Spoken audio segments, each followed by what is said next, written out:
What up, my dudes? This is Viet, host of the BBYK podcast, part of the BSPN radio network, your go-to podcast for sports, humor, and random philosophical musings like, why are fight build-up montages with voiceovers so effective? Like, in every corner of the world, the quest for supremacy, in some form, is evident. Men seek power over one another, power that begets wealth, influence, and in its strongest forms, immortality.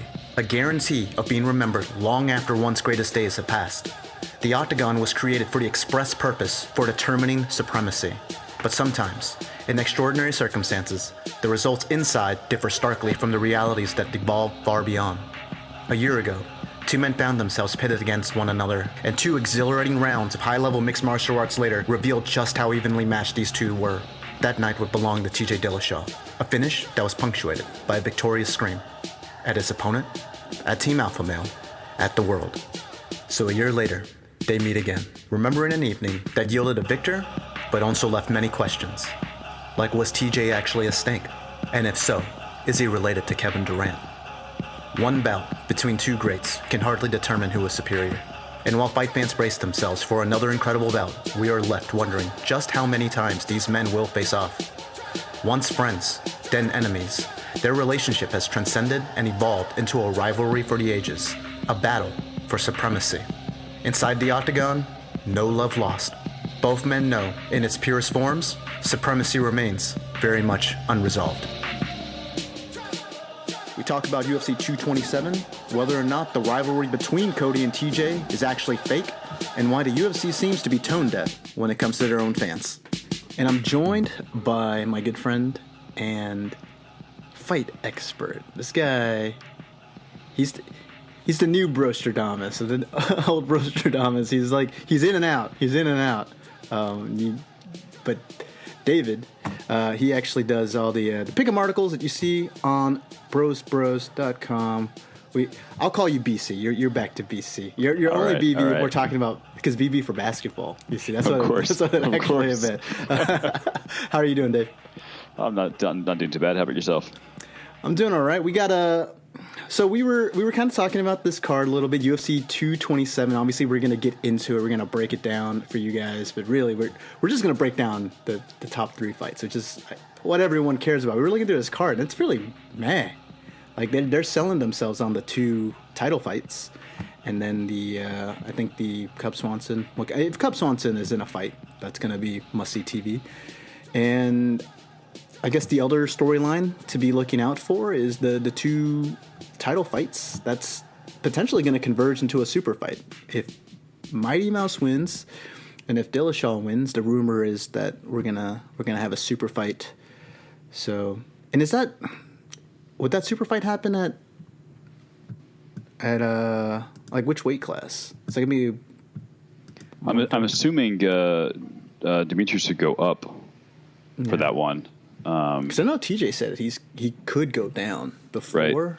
Right. I would imagine. I like TJ. I think he's got the potential to, with a couple more wins. I mean, especially if he beats Cody, and then he can go on to beat Demetrius to put himself in that, is he one of the best ever kind of talk? At least put himself in that discussion. I think he's absolutely phenomenal. I think he is one of the best we have in the sport right now. But for history, I think it'd be bigger for Demetrius to be a two-weight champ. So he's already the most dominant champ ever, and if you add another weight class to it, then I think it kind of seals the deal for GOAT. Yep, I think so. And we can debate for days Demetrius or John Jones, but one of them doesn't take roids and keeps defending his belt. So I'll go with Demetrius for now. John Jones, you can prove me wrong. Come back and get your shit together, John Jones. DC's waiting for you at heavyweight after he makes that Lesnar money. The fight that John Jones wanted. Remember, when he beat DC, he actually called out Lesnar. So who knows? Yep. We were talking after DC. I mean, it was kind of shocking that he beat Stipe. I think I was kind of rooting for it. I thought that he had a path there. He's obviously a phenomenal wrestler. He's got underrated power. Obviously, he was able to put Stipe down. Stipe is, no slouch. But we were kind of right after that fight. We were like, hey man, maybe what if John Jones goes up and fights him at heavy? And I think that's kind of that would be a cool thing, because I think it could change the narrative if DC beats John Jones there. Not just that like, oh, finally DC got the monkey off his back and was able to beat John Jones finally. I think more so you could be like, well, maybe people should be fighting in their weight classes. Maybe DC, the best DC was at heavyweight all along. And if he beats John Jones at heavyweight, he beats Lesnar, and he's beaten Stipe along with the other guys that he's beaten that division. It's weird, but you could start talking to him as like one of the best heavyweights ever, which is kind of crazy because, you know, he's had such a amazing career minus John Jones at light heavyweight. So we'll see. I unfortunately, I think we're going to have to endure that Lesnar fight, right? Like nobody is actually looking forward to that, but it's right. It just screams too much, you know, WWE, which I know some folks are into. But hey, at this point, I mean, there's still not a date booked. You would assume that Lesnar still has to go back into the pool, right? Right. So I feel like there are a lot of contingencies still that have not been met yet. So I also think, is there a chance that we might actually have a situation like a Vitor Belfort situation? We might see like a C-level Kane, Brock Lesnar, with Vitor. And this is the thing I think sometimes gets misconstrued with PEDs. People are like, oh, he's off the juice, he's weak now. Well, generally you don't need to really be on the juice while you're fighting. And steroids, it's not like you inject yourself and all of a sudden you're Hulk strong. It doesn't quite work like that. And in fact, there are a lot of steroids out there that may actually hinder performance in terms of, like fighting, or if you're playing a sport like basketball or football, something that requires quick twitch. Sometimes it's like steroids can be bad for your joints. And so it helps you put on muscle mass. Really, the improvement, especially for fighters when it comes to taking performance-enhancing drugs, is that they can train longer. They can put on a lot more muscle mass. This allows them to increase their endurance, their strength, and stuff like that. Things that they keep even after they're off the juice. But for someone like Lesnar, if he's going to have to cycle off for a while, are we going to see him kind of have like that testosterone dump the way we saw Vitor Belfort? All of a sudden, the estrogen level increases to balance out the levels in the body, because it's so used to having these out of whack levels with the artificial testosterone boosters. And then we just see I don't know. And I guess I'm curious, because it seems like fight fans are really against this. And we've kind of complained about the WME management. I saw this crazy statistic, but it's like they have handed out, ever since we've had the new management, they've handed out, I think, 3 times as many interim belts. We hate interim belts. They handed out 3 times as many interim belts in like a tenth of the time. Right. That the original or the Fertittas did. So it's like, if fight fans are feeling like, hey, they're kind of like messing with our product a little bit, like, well, there's some evidence there that things are different now, for better or for worse. And right. To me, I'm like, fight fans don't want to see Lesnar, and it's almost like they're saying, well, we don't want to cater to the fight fans, but are like someone that watches WWE, or they know Lesnar. Obviously, he's the big star over there. He was a big star in our sport too, but are they gonna pay $60 to see Lesnar get the crap beat out of him by a real legitimate fighter? I don't. So I just don't know where they think. Is he still that big of a draw? I feel like maybe he used to be. I just don't know if he still is, and I don't know if that will reflect in the numbers. The last card we saw Lesnar on did well, but that was that stacked UFC 200 card. I think that would have done probably about the same even without Lesnar. Now, obviously, there were some injuries on that card. I think Jones, DC were supposed to fight on that card, right? Right, and then you had Silva step in one of the might as well be a WWE fight that looked like a glorified sparring match. DC took Anderson down and was like, "You're a legend. I don't actually want to hurt you." That was so unsatisfactory to watch. So I don't know. I don't know what they're thinking here. It doesn't seem like they're listening to their fans, and I think the people that are probably pain to watch. I would be curious to see the numbers. Do the pay-per-view numbers go up if they're able to garner more, I guess, a mainstream or non-fight fan audience? I think that's something that you got to do research on, because I would also think that, like, if you weren't that big of a fan of the sport, you might just, like, go on to Reddit. You know, like, if you're just like, hey, man, I'm, like, a fan of WWE. I don't really care about the UFC. I'll just, like, watch the main event fight for free. I don't know. But maybe they have different metrics. I mean, obviously, these are business decisions, and these guys care about that money, so there could be something there. But I don't know. It just kind of seems like the UFC is just desperate. Like, it's like we have this Conor lull right now, and Conor was just like his own crazy engine, and they bought it, and they were like, they thought the UFC was kind of like this, and I was like, no, maybe like Conor is kind of like his own unique thing. We've had crazy stars before. George St. Pierre is a crazy star. He never did quite what Conor did. So, yeah. Speaking of Conor. Speaking of Conor, yeah, you got some. Well, you don't really have news. Breaking news. Yeah, breaking news right here on Broest Bros. We're the first to break this, along with like 1,000 other fake news sites. This is also fake news. We don't have confirmation, but so what's the rumor, Dave? So the rumor is that Conor will be fighting before the end of 2018, and the speculative date right now is the December 29th card at the T-Mobile Arena in Las Vegas. So the big end of year, New Year's Eve blowout at the UFC. Sounds like I can't hear you, Dave. Sounds like you're thinking. Oh, how about now? Sorry, yep, I accidentally hit a button. No, no worries. Yeah, technology, it's rough. But yeah, so the rumor is December 29th, Conor is fighting. We assume Khabib, but we keep our fingers crossed. So hope for the best. I'm hoping Khabib. I think all fight fans are hoping for a Khabib. But as we just pointed out earlier, with this management, you just never know. And are they going to try to cash in on that Nate trilogy card? I think I just feel like that Nate fight is always there. Like it seems like forever since we've seen like the only fights that the Diaz brothers have fought in are the Nate fights with Conor. I mean, before that, what was the last fight that I guess it would have been that Michael Johnson fight that kind of put him in that position. That was like years ago. So that, I mean, it's crazy.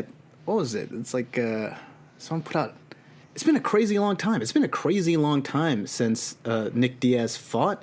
It's been a crazy long time since he's won. So, I just think that fight's always there. Those guys aren't active, and if they offer him that money's going to be there, we'll watch it. I mean, if Nate fights Conor, we'll watch it. Fight fans, if you want to bring in a mainstream audience, you talk about a character, a fighter that can garner and generate that kind of revenue, regardless of the competition and the rest of the card. Like we were talking about, this is kind of a weak card. You put Conor at the top of it, it'd still be one of the best cards of the year. And that's just the caliber of, not necessarily the caliber of fighter he is, though he is a really good fighter, but just like the caliber of draw that he is. Right. I just think that could be a fight. I don't know, man. Would that, I mean, for you, would that possibly be the best fight at lightweight ever? Yeah, I mean, I think so. Two of the most, Khabib's one of the most dominant fighters of all time, and then Conor's the first guy to hold simultaneous belts in 2 point classes. There's not much that could compete with that, especially in the lightweight division. And also Conor giving some love to Aldo after he crushed his soul all those years ago. Said he was very happy for Aldo after he completely destroyed Jeremy Stevens with that liver shot heard around the world. Well, just a beautiful combination. And man, I feel like he needed me to, well, okay, I kind of trash talked him during those Aldo fights too, but I was confident that Aldo had the stuff to do it. When I was saying Jeremy Stevens was going to take it, there was a little bit I don't know, Aldo looked good. And the thing is, the reason why I called Jeremy Stevens is because I figured at some point they were going to have a flurry. And sometimes, well, not sometimes, and throughout his career, Aldo, he's just like, he's one of those like confident guys. He thinks he's better than everyone across from him. And for a long time, that was true. And so I just knew at some point Jeremy Stephens was going to get him to engage, and Jeremy Stephens would be able to get off a flurry. And I kind of thought that would be the beginning of the end. And to his credit, he took like a straight uppercut and probably with about as much as Stephens could have put on there. And it was the first round too. So you got a fresh Jeremy Stephens hitting you with like 95% of what he's got clean. He ate it and came forward and then was able to finish the fight about like less than a minute later. Great fight for Aldo. And it's awesome to kind of still have him there, and obviously still going to be one of the great guys, one of the better guys in the division. You just thought that maybe with a Stephens like victory, are we starting to think, okay, is retirement, is that around the corner? But I think he's still got a couple fights left. It's good for fight fans. But getting back to Conor, I think you're right. Khabib has to be the guy, and it's been built up for such a long time. We had the World Cup stuff with and it's political. It's political. Oh, yeah. You got especially right now. You got Conor getting to hang out with Putin, and and with the Dagestani history with Russia. It's kind of cool, man. It's kind of cool. Oh yeah. And so I am in agreement with you. I mean, obviously, we want Khabib to be the fight. I actually heard some rumors that October. They were saying October. At least I saw my Twitter feed October. I thought that was too soon. I feel like this is the kind of fight that needs like a good build-up. Like this is one of the exactly. It's not just one of the best fights that they could do with the UFC now. It's like one of the best fights that they could have ever put on is Khabib versus Conor in terms of hype, in terms of like the global appeal, which is like another aspect of it. Like this could fill any arena around the world. It's like a huge fight. So exciting. So I think it's really cool, and so I'm going to go to our next talking point, the welterweight division, and particularly the title picture. And we could have had our own version of this here with Tyron Woodley. He's not exactly, how do we say this? It's not like there's too many fighters or athletes or celebrities or in general. If they are pro-Trump, then they're going to, who they are. And they're going to be like those kind of guys. And then if you're anti-Trump, you're going to know who those guys are. They're going to be really, I think most people just kind of want to they want to like stay out of it. But like if they bring it up, it's the president does put stuff out there that allows him to, I guess, get, there are talking points, and maybe you don't know the whole picture, pick them apart. So let's just say Tyron Woodley, not exactly a fan of our president. But you know who is a fan of our president? The president and CEO of Make America Great Again, Mr. Kobe Covington. And so there was like kind of like you got the Russian thing with Conor and Khabib. We could have had like our own USA version of that with Tyron Woodley and Kobe Covington. Kobe, I think, has really, love him or hate him, he's played this game well, right? Very true. He kind of, I was like watching this, like, oh man, this guy's really try hard. It sounds really fake, like really bad fake. Like the lyrics of like, early 2000s nu metal. I was like, whoa, come on, man, take a chill pill. And he's just kind of like grown into it, and then he's kind of morphed into more of like a Dan Bilzerian, like Cash Money Hose kind of vibe, and just completely trashing Brazil and going after fighters relentlessly, going after their girlfriend/trainers like he did with Platinum Perry, and they broke up. So man, the power of Kobe Covington. I just felt like he kind of earned that shot, and they gave him an interim belt. That just really it blows my mind. We were there. We watched that fight. I remember we were talking about it when we broke that down. We were both leaning Kobe Covington, but we both, I think, agreed that was not going to be an easy fight. RDA was a big step up in competition, had a lot of different skills, and would be able to push him at times. And we saw that. And we saw RDA actually have his moments. And I think that kind of shows the caliber of fighter Kobe is. Obviously, he's got flaws in his game. He's very grappling dependent. His striking is getting better. His footwork is really good. And he's got some, like, just he operates on that instinctive level that I think elite fighters have. And I think Kobe kind of has, like, a lot of those skills. Like, it's time to start taking him seriously as a legitimate, not just like a legitimate fighter in the UFC, a legitimate title contender. And I really thought that fight should have been his. Yeah, I'm not quite sure what the details were on. I guess there were some things that he and, I guess, Woodley's camp in the UFC, they just couldn't see eye to eye. And now it's Darren Till gets the title shot. After I watched that fight, that Stephen Thompson fight, I mean, it was rather uninspiring. Right. And and to award that guy, like, he missed weight, right?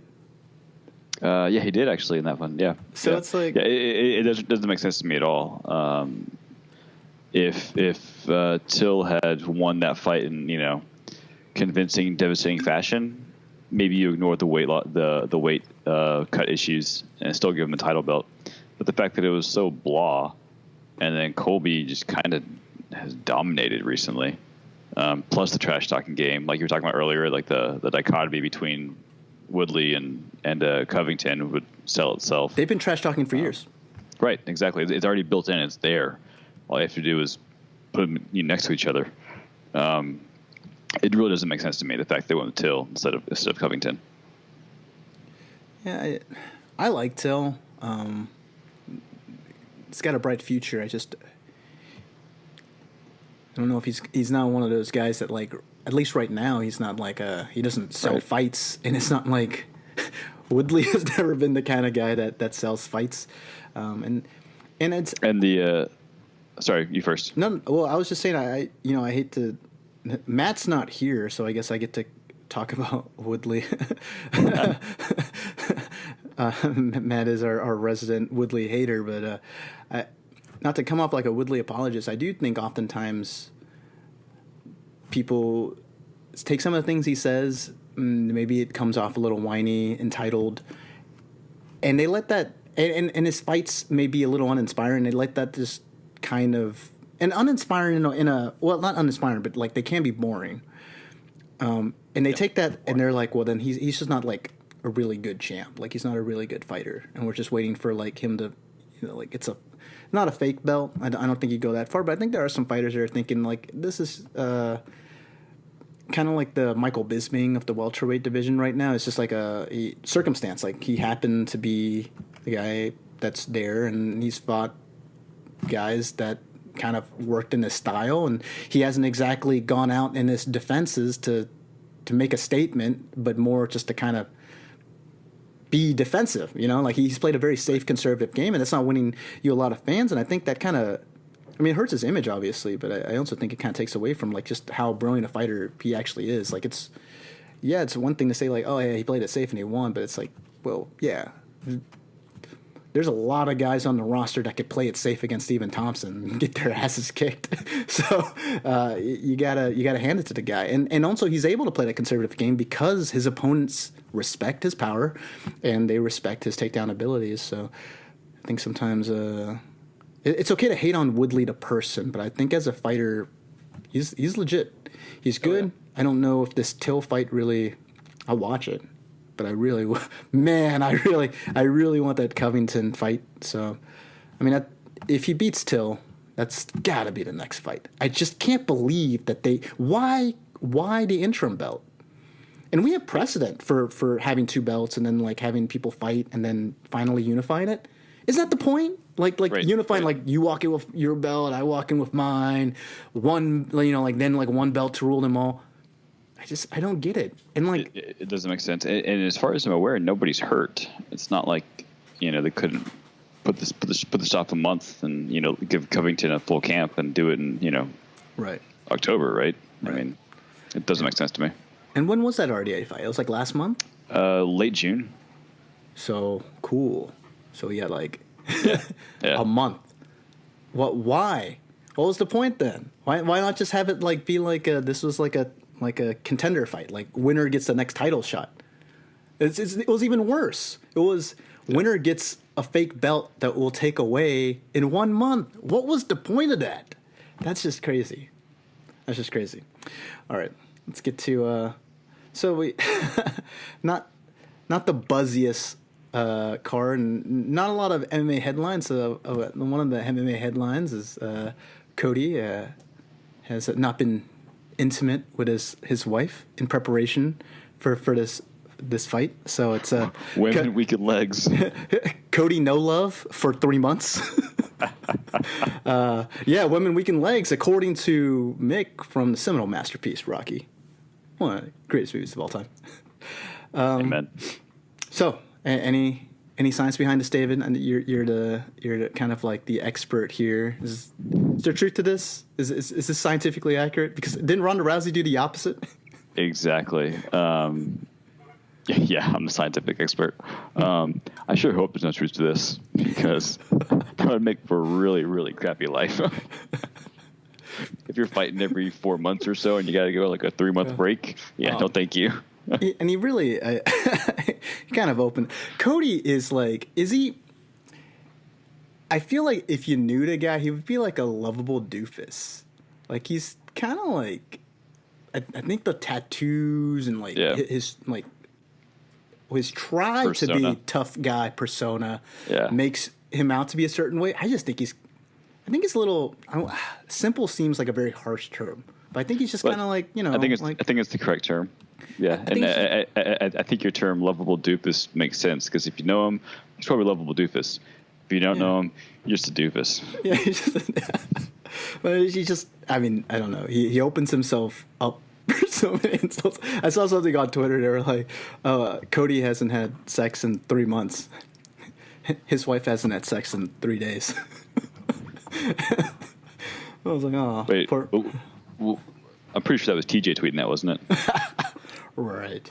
We're gonna get to that in a second. We are going to be breaking down the main card. As we said, we're really just going to focus on the top 3 fights, mainly the 2 title fights. And again, the narrative, the storyline, the 2 title fights. If Demetrius Johnson wins, TJ Dillashaw wins, potentially we get that super fight. And I think we were talking a little bit before in the podcast, and we talked about a little bit earlier. It kind of makes sense. Demetrius chasing history, going for that.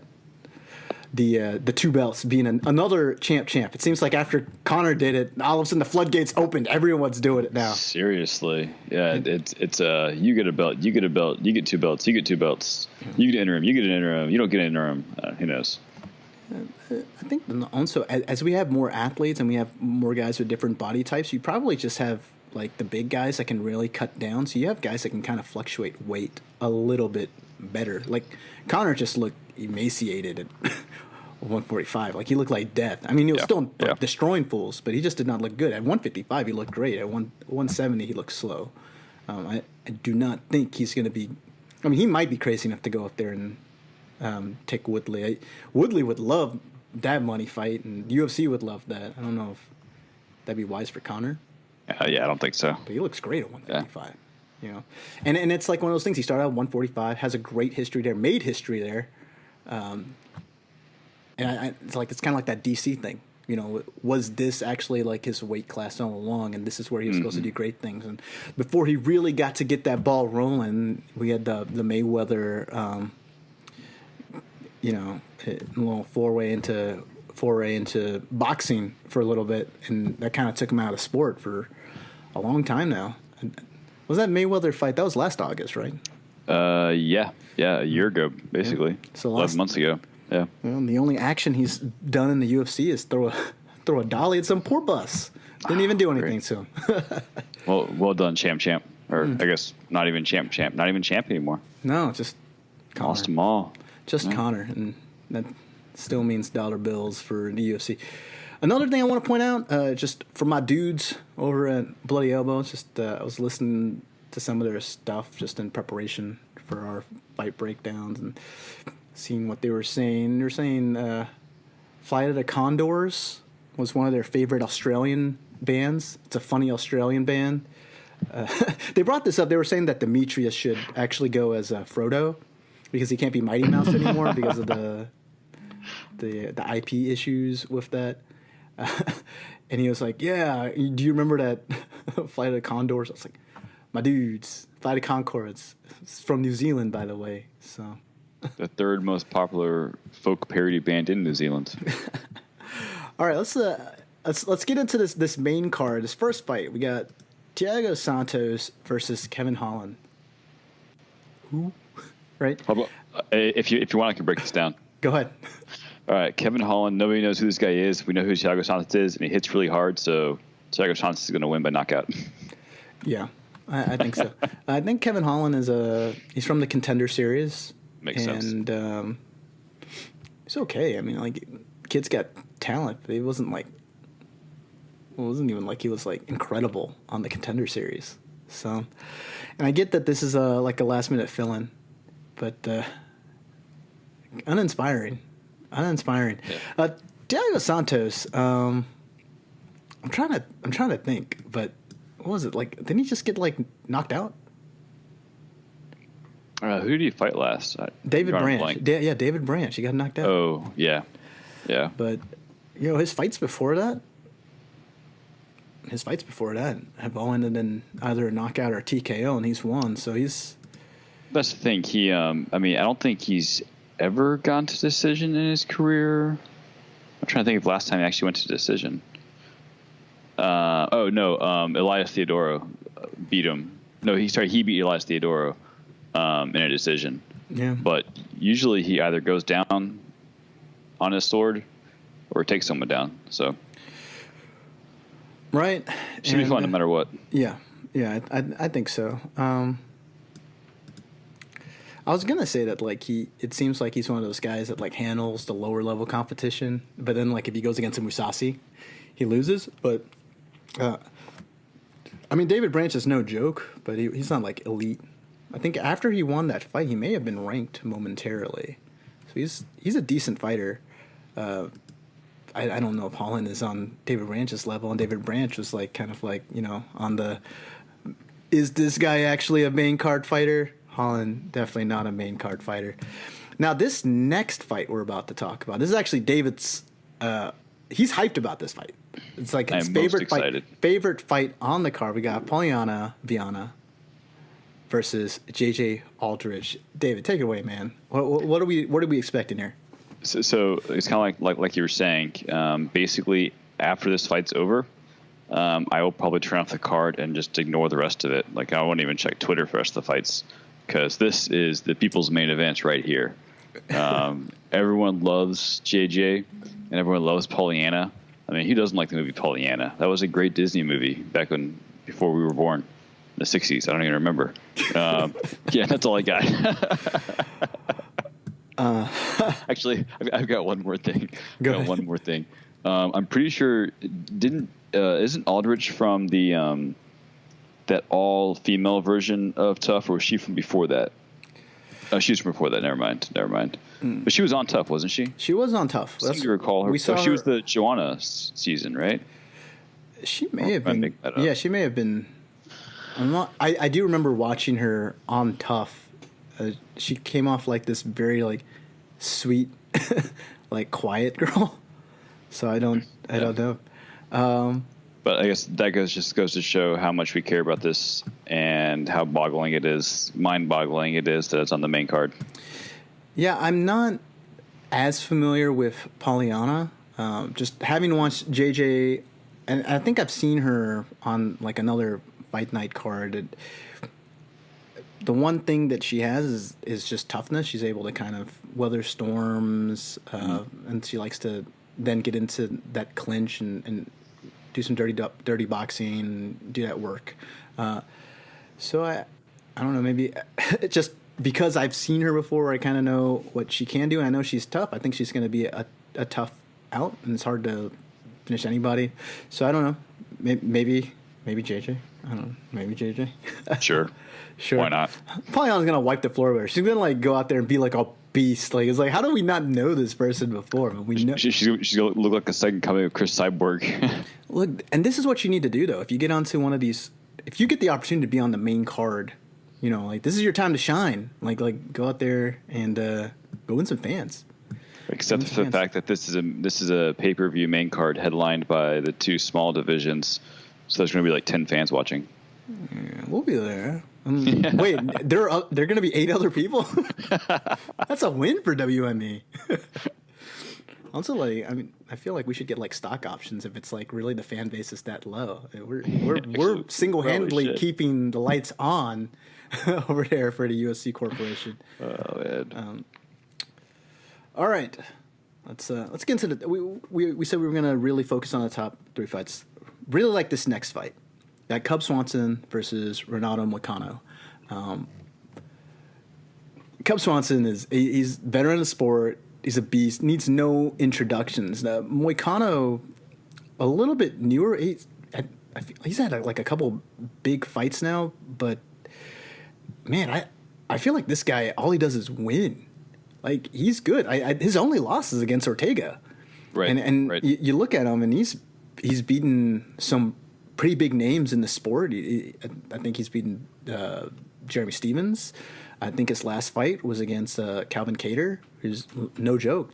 That's a good fighter. So he's good. He's good. I think he has shown he can hang even with the best, like some of the top guys in the division. I think this is more a welcome to the big leagues, Mr. Moicano moment.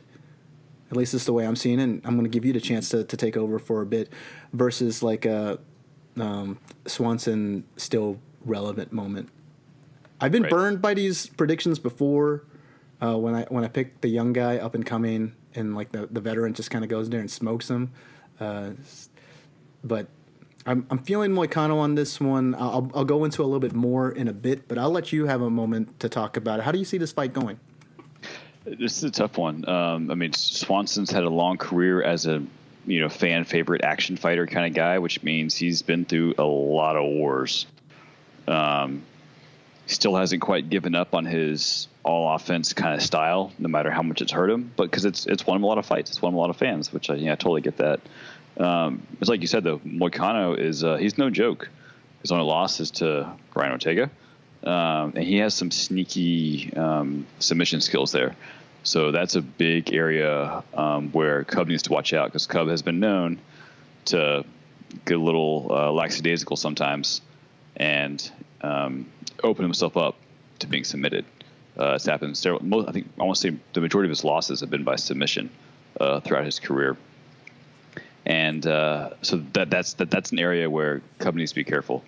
As far as who wins this one, oh man. This is a tough one to call. It's like you said, Moicano's the young, kind of hyped. I don't know if he's a prospect anymore, but the young hyped fighter, kind of on a run. Cubs kind of towards the end of his career, but I think I might go with Cub here, just based on the experience level. The Ortega fight notwithstanding, and actually probably Jeremy Stevens fight. This is still a pretty big step up in competition for Moicano, and it's not like Cubs fighting Frank Edgar here or Max Holloway here, so or maybe he is, who knows. Perhaps Moicano will surprise me and be that guy, but I think I'm going with Cub just based on the experience level. Yeah. And you know what, you talk about like picking the up and coming guy versus the veteran, and what better example. I was trying to think, because I remember I did that for a Frankie Edgar fight, and I'm forgetting the guy now. He's not in the UFC anymore. He was the guy that was cut. Crazy dude, did all those spinning kicks. I forget. I'm blanking on his name now. It'll come to me in a bit. Oh, Yair Rodriguez. Yair Rodriguez. He's back in the UFC. Oh, he's back in the UFC. Yeah. But that didn't last long. I mean, he's such an exciting fighter, and he has like so many fans. That's a smart business decision. I went with Doo Ho Choi. When we picked, I just Doo Ho Choi was kind of going on a tear there. I think I was maybe not appreciating the level of competition or lack thereof for Doo Ho Choi and the people that he was kind of making look like fools. Right. Maybe we're not the best, or definitely not at Cub Swanson's level. And now we've seen Doo-Ho Choi. He's had a couple tough fights and he's had another loss. So I think, that's the growing pains. I still think he's got a bright future. But about Cub in particular, 2014, I think that was like Cub Swanson's time. It was winning fights. It was winning against big names. I think he also beat Jeremy Stevens. So both these guys got a victory over Jeremy Stevens. That's what makes you legit. You've made it if you could beat Jeremy Stevens. Cub Swanson, Renato Moicano, and Jose Aldo. But and I think if you were to tell me, Cub Swanson's one of those guys, he could beat he could beat everybody. He just can't beat like the top level guys. And if you look at his career, that definitely shows it. But I also wonder if like the inverse is also true, because if you look at it, the fights that he's had the past few years, leading into that Doo-Ho Choi win, I mean over, Diaz or Kawajiri, and then like he had a fight with Artem. These weren't like the highest level guys. And he's, oftentimes he's still like going to decision with a lot of these fighters, and some of them. The Doo-Ho Choi fight, he did win that one. It was a very impressive win. It could have been like a fight of the year, contender.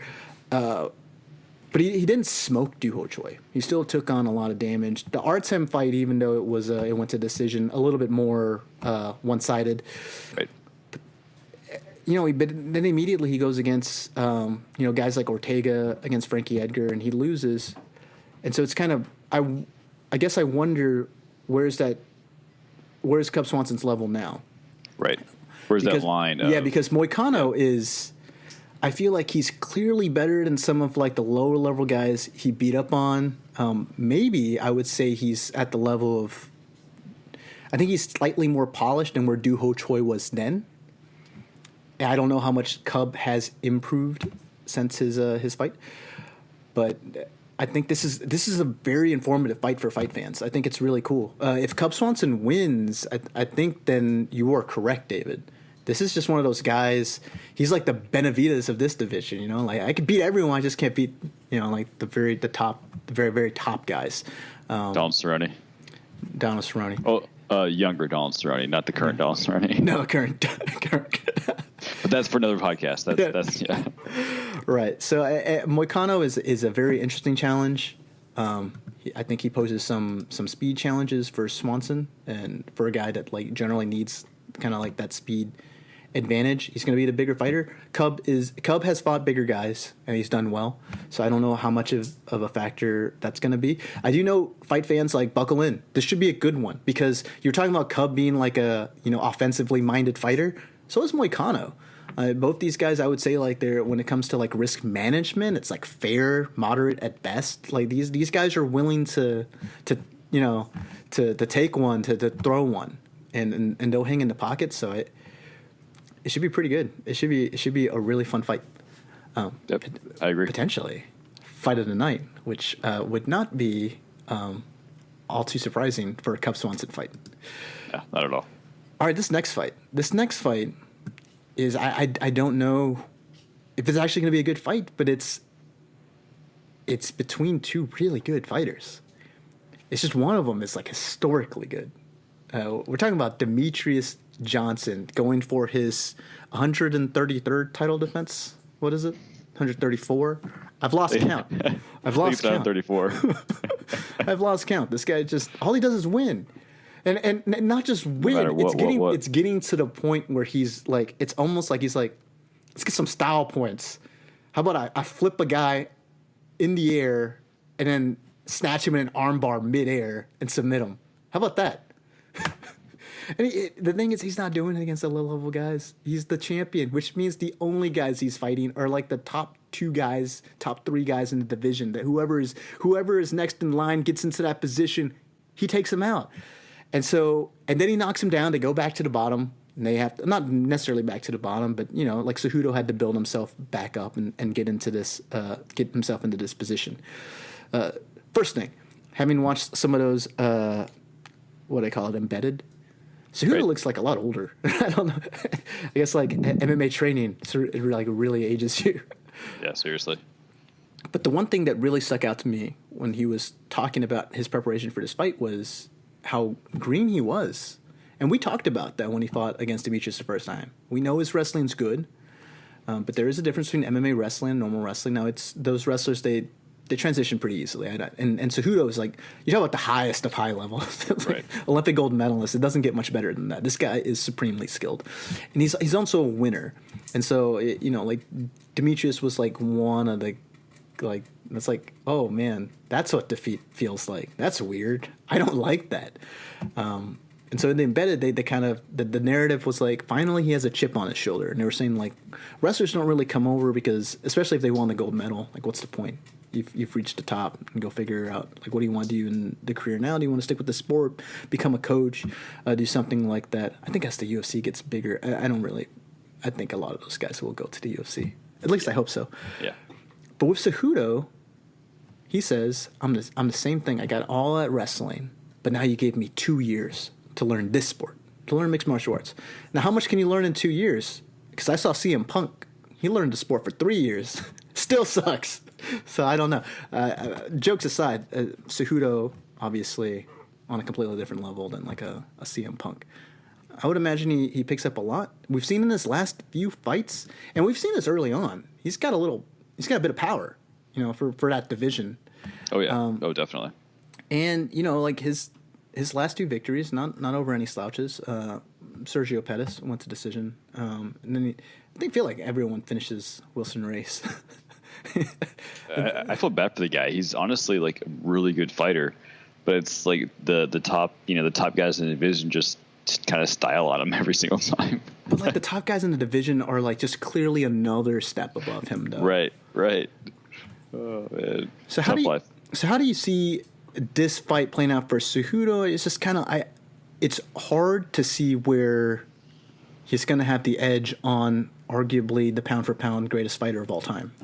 Right. I mean, you made a good point in the fact that the last 2 years, 2 years can be a long time for some fighters, and I think for someone of Cejudo's work ethic and just athletic talent and fight IQ, I think 2 years can do wonders. I think when he first fought Demetrius Johnson, formerly known as Mighty Mouse, yeah, he was a little green, especially compared to someone like Johnson. But now he's had 2 years to work on his craft, to hone his skills, and it's shown in his last few fights. He lost that razor thin split decision to Benavidez right after his title loss to Johnson. But in his last two fights against Wilson Reis and Sergio Pettis, he's looked miles better than he did before the Johnson fight. So he's made incredible strides, especially in his striking game. His striking game used to be kind of there, and now it's like legit dangerous. However, Johnson is arguably the greatest fighter of all time. He actually, fun fact, Demetrius Johnson has 2 knockouts in his career. They're both first-round knockouts. Henry Cejudo and Joseph Benavidez, arguably the 2 other best fighters in the division. Yeah. Well, he probably just knows he's got he wants to show, make a statement. Yeah, he's like, yeah, exactly. Like I feel like he toys around with everyone else, but with those guys, he's like, nope, I'm going to come out and just beat them. Also, probably like guys where if he like toyed around with them, they would be able to maybe capitalize at some point. They're not like that'd be a bad idea. These guys are really good. Yeah, Cejudo is just one of those guys where like in a different division, you're like, yep, this is the future. I mean, you go in, you already have like an elite, like just in the books, elite skill set, and then we get to start adding some tools. We're gonna start adding some techniques. Guy's a quick learner. His conditioning is getting its conditioning is great, but it's just conditioning being better for this sport. There's different conditioning for wrestling than there is for MMA. His conditioning getting better for this sport. I mean, it's just like, man, this scary dude. Lots of great skills. Yep.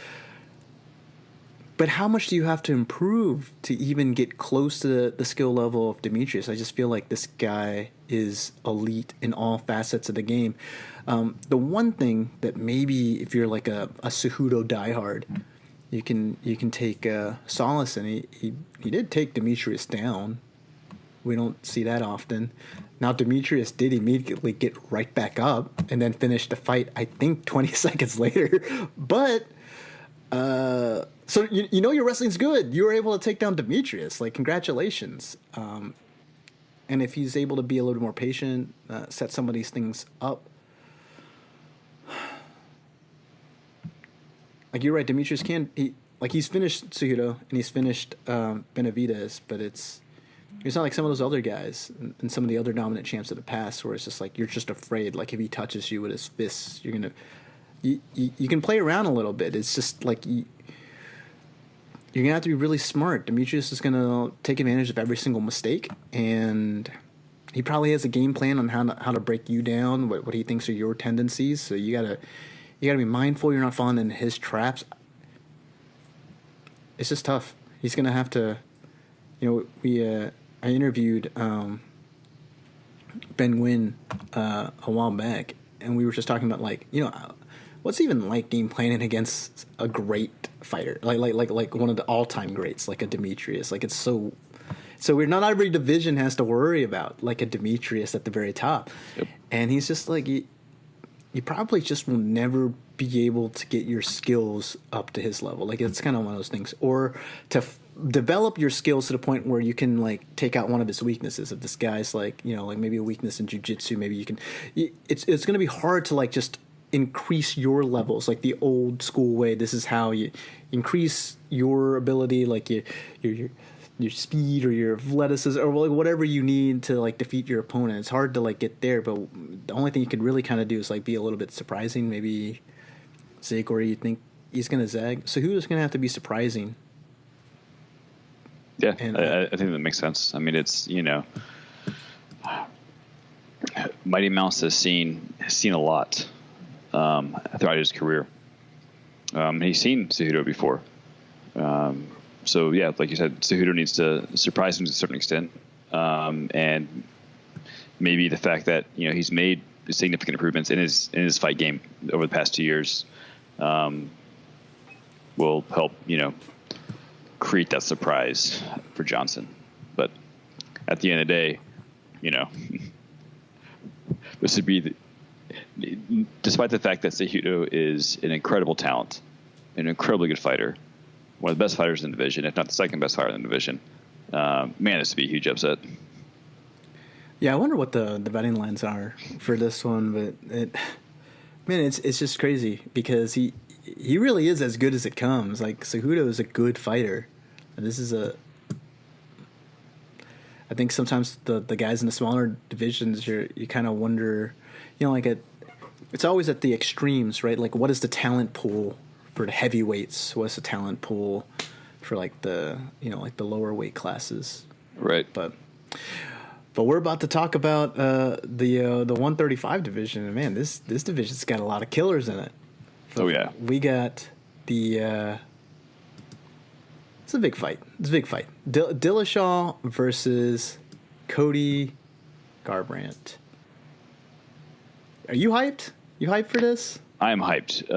And the only thing that can make me not hyped would be listening to these two guys trash talk each other. Because that's pretty bad. Just put them in the cage and let them fight it out. Yeah, he's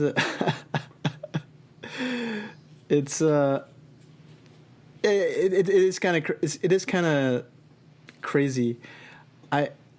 With these guys, I think one of the big talking points is just the psychological warfare. Obviously, the big narrative going into the first fight, the Dilla snake, the betrayal of Team Alpha Male going out on his own, and Cody was kind of like the Alpha Male representative.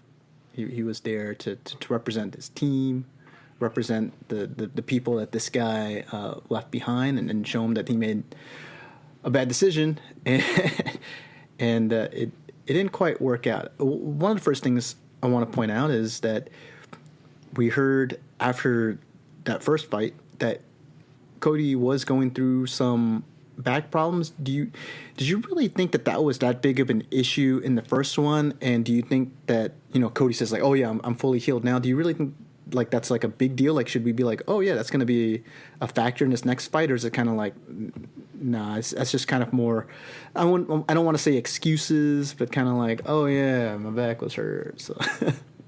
Right. I mean, obviously I don't know for sure. But I would tend to think that it's the latter. I have a hard time imagining that if he had a back issue that was serious enough to actually affect the outcome of a fight, that he would still take that fight. I mean, there's a lot riding on the line, especially these title fights. And if you have a injury that's going to significantly impact your performance, you would think most of these guys would postpone if possible, or maybe Cody's the kind of guy that just doesn't do that, fights for everything. But I tend to think it was more of maybe he had a little soreness, but not enough to actually impact this thing. So, we're talking about how they're not their best trash talkers, but obviously you don't have to necessarily be a good trash talker to get under someone's skin. I was watching Dan Hardy's breakdown of this fight, and he was talking about how it's just like the subtle things, like how Dillashaw was like chewing his gum obnoxiously around. And it's just like, it's something that's like little like that. Like to us, it's just like, whatever, he's just chewing his gum. But like, it's like things like that, like maybe he's not saying like, he's not having like these witty one-liners. They're not having like, enlightened banter, but it's just like things to, I know that kind of annoys you. I know that kind of annoys you a little bit. It gets under your skin.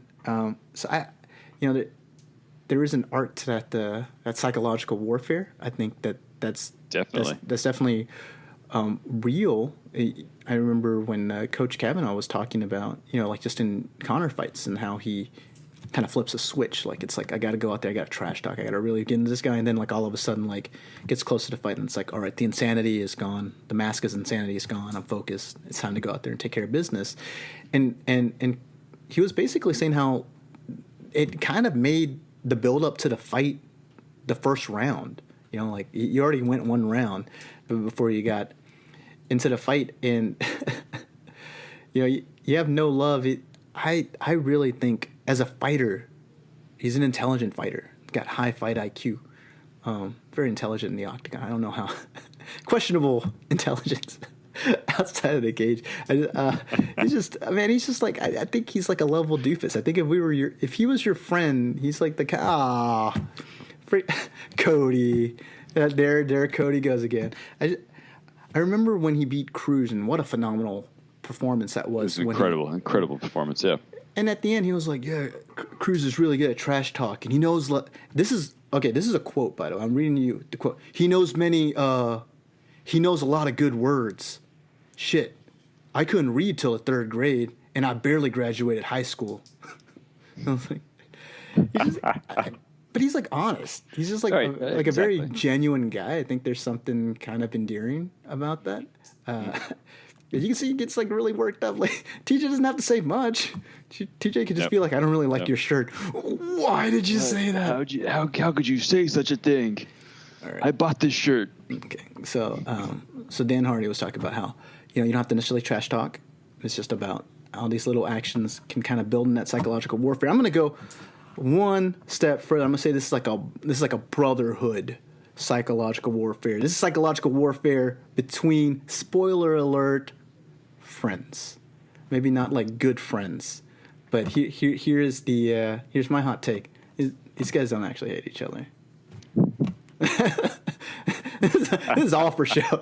That's like, you want to know why the trash talk is so bad? It's all for show. It's all for show. Good actors. This is the kind of stuff this is like, like you make fun of your buddy, like you're playing ball. You're not like going after his wife and kids or like the kind of stuff that like Kobe Covington would say. You're just hopefully. You're just kind of like, it's like, oh my gosh, like, dang, why are you wearing those shoes? It's ugly Jordans, man. What are you doing? It's just like, there's a brotherhood banter. I think that's what we're seeing. I don't think we're seeing like. I can see that. I mean, if you think about it, these guys, spent a long time at Team Alpha Male together. That was a lot of hours in the gym. That's a lot of training. That has to build up some kind of bond. That's not broken just because some guy decided to go to a different gym. Yeah. I think there'd be something to that. Right. And I also think like maybe it's Uriah Faber and the protection of his brand kind of forced Cody into a position where it was like, I gotta ride or die with my guys, and that may have created more of like an emotionally charged first. But like now that fight's over, TJ's won, or what? I think it's like kind of like, all right, we just go back. Next time we fight, it's just a fight. There's none of this extra. And I think now that it's just that, I think they're actually just cool. I think like all this, like that's why it sounds so. That's why their trash talking is so bad. I think it's just they're cool. I was gonna bring this up. I'm gonna hit you hard. Bro, I'm gonna hit you harder. There's a term. We were gonna have Tyler jump in, but he actually got busy right before we did the podcast. We couldn't bring him on to help us out and break down this fight. He's a big wrestling, like the WWE guy. There's a term in like fake wrestling, professional wrestling, kayfabe. It's basically just you don't break character. So if I don't know any wrestlers, let's say John Cena and The Rock, we're at odds, right? And it was like, Rock, you suck. I didn't even like Jumanji. You can't see me. Did you see Trainwreck? I was good. If it was something like that, The Rock can't go over and give John Cena a hug and be like, "Yo, what's up, bro?" I thought Trainwreck was hella good. It's one of my top 10 favorite rom-coms. Like that Amy Schumer. You can't Amy Schumer. one of the greatest comics of our time. Truly a national treasure. But so you're supposed to do that, and so that's not the rule for MMA. That's not the rule for combat sports. Like, it's supposed to be real, and sometimes it's not. And Connor talks about like how and so we as fans know that that's true, but I think it feels wrong whenever we can see through it. And I think that they're selling Cody and TJ's bad blood. You see all the headlines. It's like bad blood. But they had that big presser in April, and the big takeaway from it was, what was it? This was like before, I think, even no, I guess it was this April. And they, they were trash talking leading up for, oh yeah, we're going to fight in the summer. And after the press conference was over, and this was like their big one, they had like a bunch of fighters there. Mm-hmm. After it was over, Cody goes over and like just kind of like pats TJ on the back, like kind of like, all right, man, like something you would do to a friend. And then TJ gets up and like gives him a hug. And it was just kind of like, but guys, like, you hate each other, right? You could do that behind the scenes. And then also like we got TMZ, we got all these different. Everyone has a cell phone, so basically everyone is potential paparazzi. And I remember seeing like a picture like behind the like backstage, and like Cody had gone over and he'd given TJ's wife a big hug, and was like asking about like kids. They're both like new dads, and it was kind of like, oh yeah, how are things going? It's kind of like. You got to imagine if these guys actually hated each other and it was that bad, and he really thought that Cody betrayed, his team, and like his team is this ride or die family. Probably like Cody wouldn't be okay with him just going up and like showing his wife, and his wife probably wouldn't just like be chatting it up with like, you know what I mean? So I really do think like this is, it's really just all for show. Like, this is not that big of a rivalry. But when it comes down to just like fighting for greatness, I think this is great for fight fans. It's informative for that division. It's just informative in general. Like, these are two of the best fighters in the UFC. In their primes, I feel like they're equally matched. They're both skilled up. no one really has the athletic. It's not like style. It's not like one guy's like really good at wrestling, one guy's really good at boxing. These guys kind of have like skills everywhere. I think if you were to tell me like who's the more complete fight, I think TJ's the real deal. I think he has skills everywhere. I don't think Cody does. I think Cody has potential to develop some of those techniques. I think right now Cody's much more of an instinctive fighter, and I think it works. If you will allow me to make an analogy, I think so the first fight was great. It was good. Some people say like it was almost like two fights. Cody won that first fight and then like came back. It was like tale of two rounds, right? First round, Cody was very patient. And when we saw from TJ, he's a switch stance fighter. And it's like true switch stance fighter. You know, and I've talked about this in some of our breakdowns before with like a Stephen Thompson who also likes to switch stances a lot, very like a Taekwondo mindset. But with Stephen Thompson, he switches stances. He fights slightly different. There are different punches that he's going to throw, different combinations he's going to do. With Dillashaw, he really is comfortable throwing a lot of techniques from either stance. It really makes him versatile and unique. But bottom line through it all is he's still an orthodox fighter, so a lot of the stuff is going to be operating off of his right hand, either probing with his jab or starting off his combination 2-3-2. With Cody, it's all about the 2-3-2. You know what it's like. This is like your boy Hendo. You know what you're gonna get with Cody. It's his right hand. He's waiting for you. Can you stop it? Can you stop it? TJ seemed to do what a lot of guys did against Hendo. He would circle out towards his left side. And I think Cody's left hook could be a killer shot. I would like for him to really develop that as he starts seeing that like fighters are kind of game planning for this, because he really loves that right hand. And I'm reminded of that Mizugaki fight where he kind of like they were in the flurry and he had Mizugaki in a bad place and he was doing a combination, but instead of like hitting him with his left, he almost kind of just like slapped him. He like slapped him to pull his face in so that it aligned with his right, and so he so he could hit him with his bomb. So it's like even when he had the guy, he was in an advantageous position and could have like ended the fight with his left hand. He still preferred.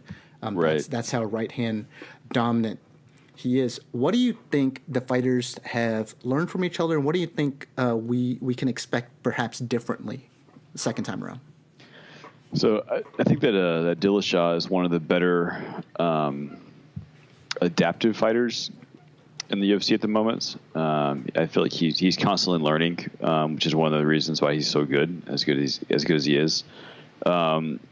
With Cody, I'm not sure how much more improvement we're going to see from him. His performance, like we said, against Dominic Cruz was just phenomenal, absolutely amazing. But was it the best we've seen? Was it the top of his game? It's kind of like you were saying earlier. His methods seem to be relatively similar. Fight in and fight out. While Dillashaw is kind of constantly not evolving is a strong word, but adapting to the situation, to the fighter. So when it really boils down, I think that Dillashaw learned more from the first fight than Garbrandt did. Garbrandt said that he kind of went too hard the first round and kind of lost it in the second. So perhaps he's learned maybe some conservation there. Don't quite, blow your wad in the first.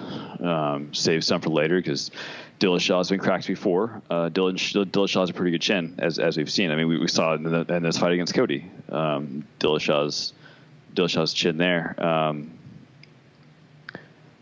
I don't know. This will be as bad as the trash talking has been. This will be the reverse as far as how good this fight's going to be. Like it's just going to be awesome no matter what. And also, when I try to talk about, and I think you brought up a lot of good points, and I'm gonna get to a couple of them. But when I say that the rivalry is fake, I just mean like the Dilla Snake stuff, the betrayal stuff. I think that's fake. I think that you can have legitimate friendship rivalries. I mean, just like when you play against your friends, we listen. You don't want to lose. You don't want to lose. Right. You don't want your buddy to get one on you. I mean, like it's like you go to Topgolf.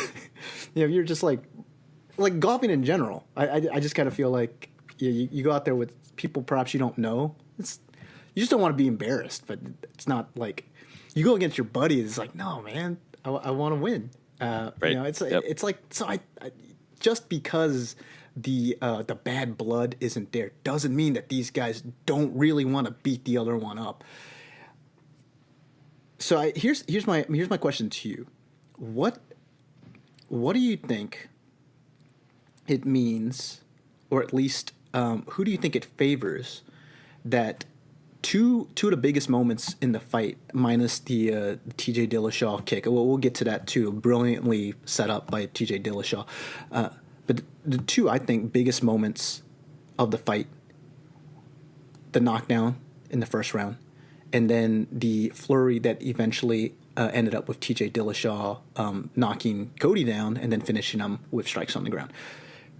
Both times, going back and looking at the film, Cody made the perfect read. He made the perfect read in the first round, capitalized on it. In many ways, I actually think if he didn't put so much pop on that right, he would have won that fight because he followed it up with a mean left hook. And he punched Dillashaw so hard that Dillashaw was already past, like he was falling backwards past the range.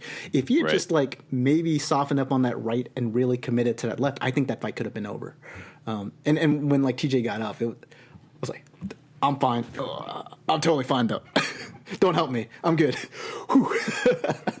Credit to TJ. That dude's a beast. He did not look like. I mean, not too many people can take like a Cody bomb and like go into the next round. It's like, all right, I'm gonna kick you in the face. I'm good. TJ's a beast. What does it say? Like, is that should we say? Should Cody fans like take that and go like, hey man, he made the right reads, and in those 50-50 scenarios, I'll take my chance with my guy. And if you're in close range, you miss a Cody punch. Like Cody made the right read, he just missed like barely on TJ. And I think that's also because TJ knows Cody really well, and so he was right in front of him. He threw that jab to angle out, and then as soon as he did that, you could just see both guys have tremendous footwork. I think with TJ, it's a little bit more like it's kind of like no duh. You can kind of see him. People make the Dominic Cruz comparison. I think TJ he's the new model. Like if you could buy the newest, if UFC fighters were cars, like TJ would be like the brand new, like just came off the lot with all the newest tech. Like he's got all the bells and whistles. He can throw the kicks from different angles. He can kind of throw in a spinning back fist just for fun. Like in fact, I think like the two guys, I would like to see them more relaxed, but it's fun because it's a fun fight when these guys are relaxed and they're fighting at the best level, because TJ will like to throw some crazy techniques, and then Cody will kind of do the pop and lock, like he starts doing. I want to see Cody do some more claptrap, man. He's got to be dancing. He's dancing. But what do you think? So like, do you think like Cody fans should like take heart, like, hey man, our guy like. Or do you think like TJ fans should be like, nah, dude, the guy made the right read twice. Our guy still won. I think it can kind of go both ways. I mean, the fact that Cody made the right read is obviously heartening. It's better than making the wrong read. But I think it's more beneficial to the TJ side, the fact that Cody did make the right read. TJ survived and then capitalized. Later on in the fight. It kind of goes back to what I was saying earlier about how I think TJ is a much more adaptive fighter than Cody. TJ's seen Cody's best shot, and not afraid. He survived and won the fight. So that's I think where I would lean. I think that's a good call. it was tough for me because it's also like I just feel like TJ's got to be so confident. Like I took Is a that pretty bad? good. Is that bad or good? Huh? No. I think for these guys, I think these guys thrive on confidence. Yeah. Like bordering on cocky. Like I think they need like these fighters kind of, particularly these two guys, they kind of need it. They both came from a camp called Alpha Male. Alpha male, right? If you call yourself an alpha male, you know what? You're not an alpha male. But so let's talk about their comfort zones and game plan. With TJ, what would you like to see from him in this fight? From TJ, honestly, I feel like in their original fight, in their first fight, that first round, I think TJ got a little bit too aggressive. It's like he came out kind of amped and didn't exactly.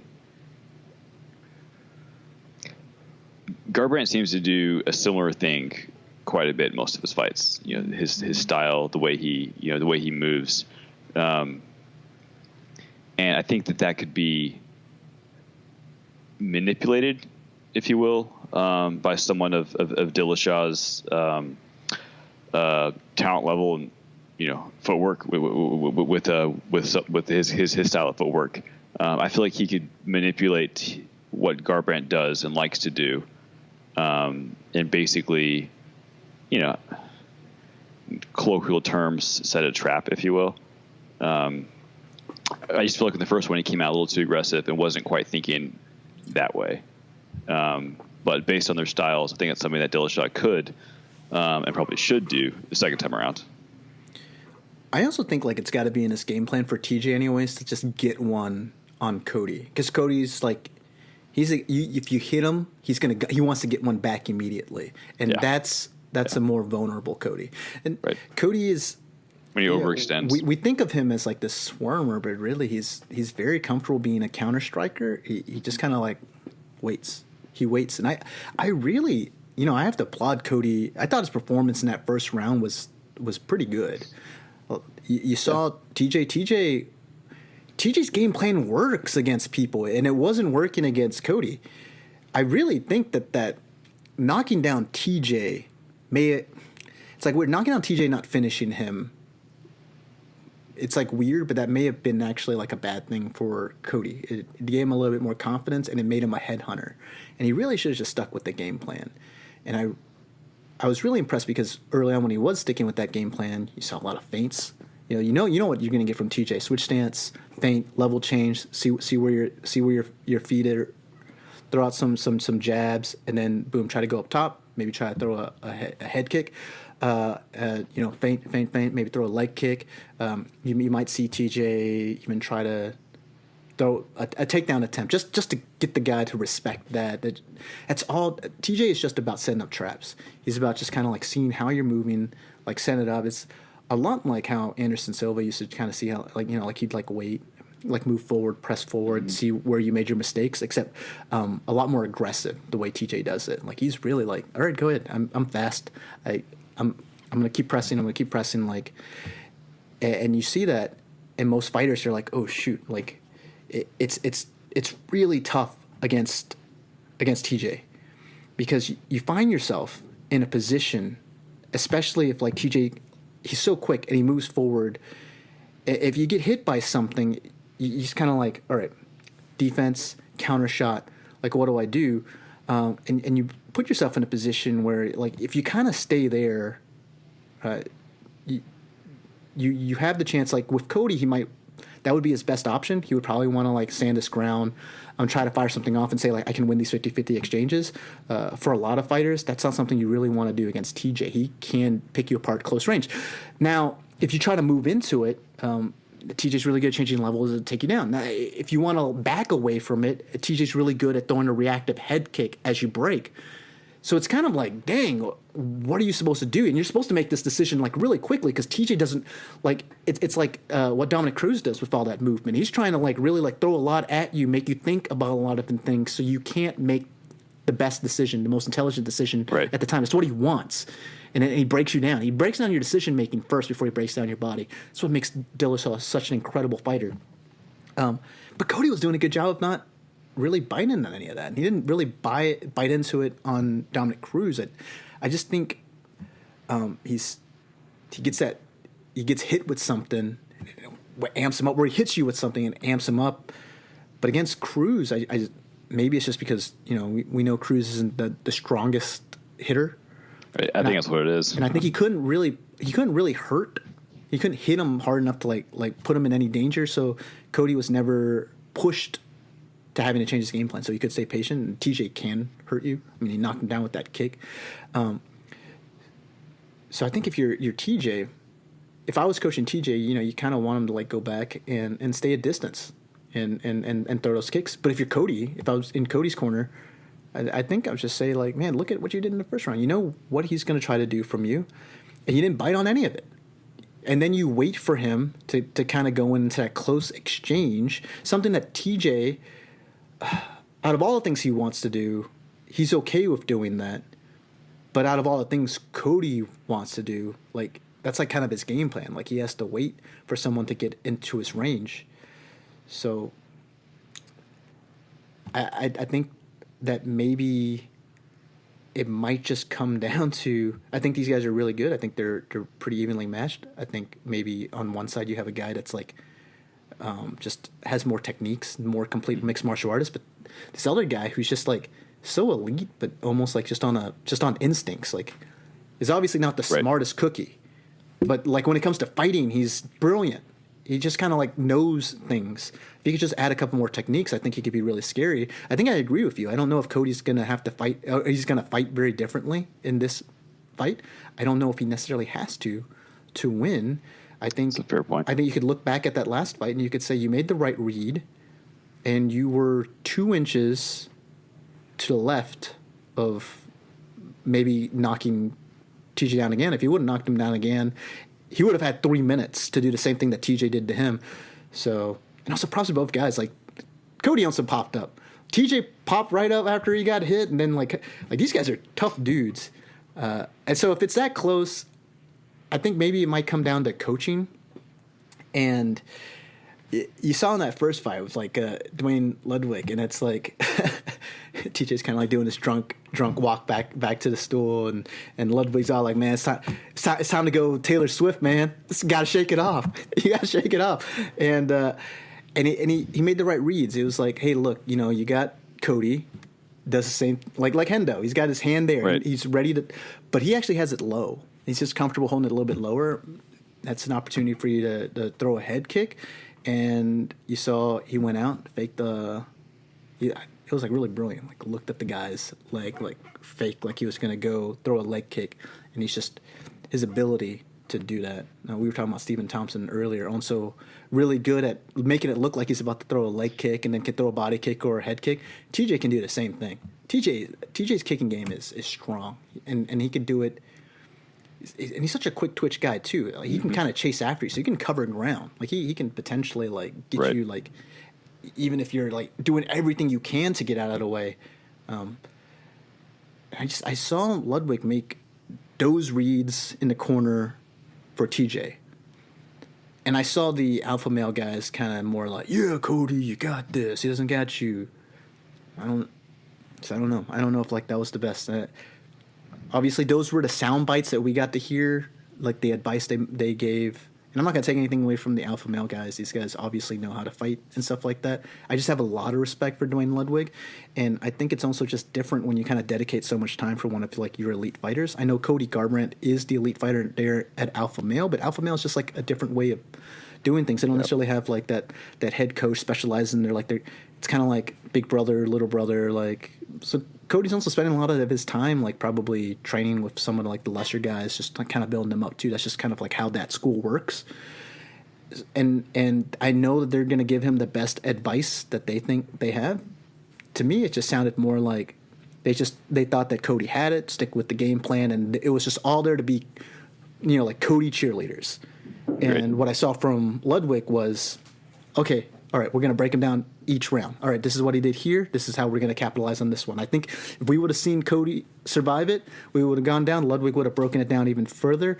And then it's just like one of those things where TJ's worked with this guy for a while. They understand each other. You see these like these coaches, pupil, teams that they can communicate really well. And if it comes down to that, I also think like I give TJ the advantage there too.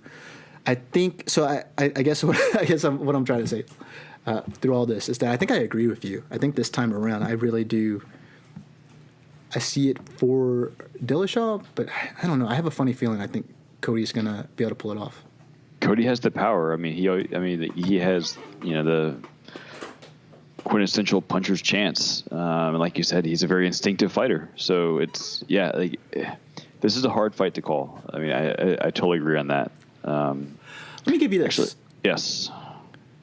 What do you think? I mean, not a perfect example, but just like in terms of feel, is this a little bit like Whitaker Romero, where you got like one guy with all the techniques, kind of styles on the other guy? Yes. You could just see he's winning the fight, but the other guy's just always there. And there's gonna be moments where Cody like throws a flurry, and we're like, oh crap, is TJ gonna be able to survive it?